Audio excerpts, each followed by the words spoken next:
So what happened with Yair Rodriguez is exactly what I was talking about when I was talking about his takedown defense.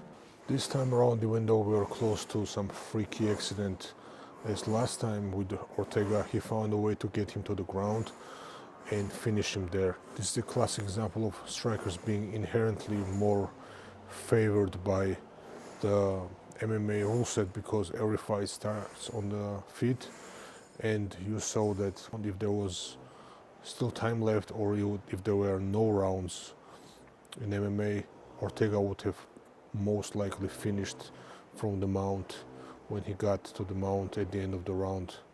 But that bell and the round ending gave second life to Rodriguez, which in this case he was not able to capitalize on, but it could have ended in a different way. He could have landed something, he could have knocked out Ortega before he got another takedown, and the outcome would have been completely different.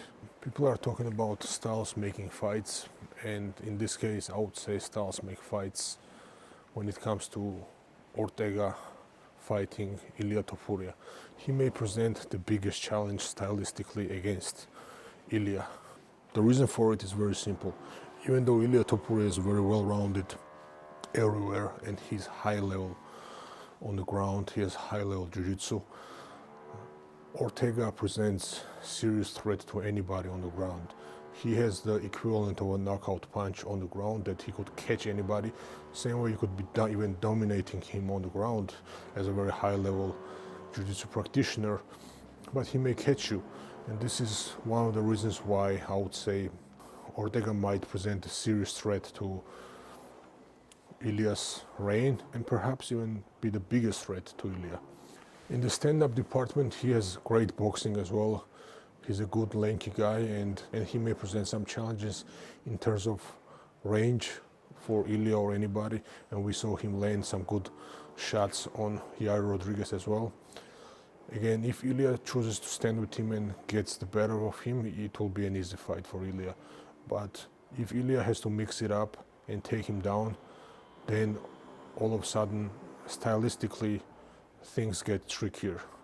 Obviously, not to say that Ilia is not a favorite here.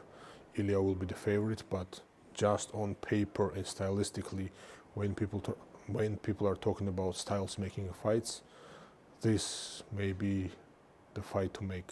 As for Yair Rodriguez, he really does only have a puncher's kicker's chance against Ilia, because it would be a complete destruction in any other sense.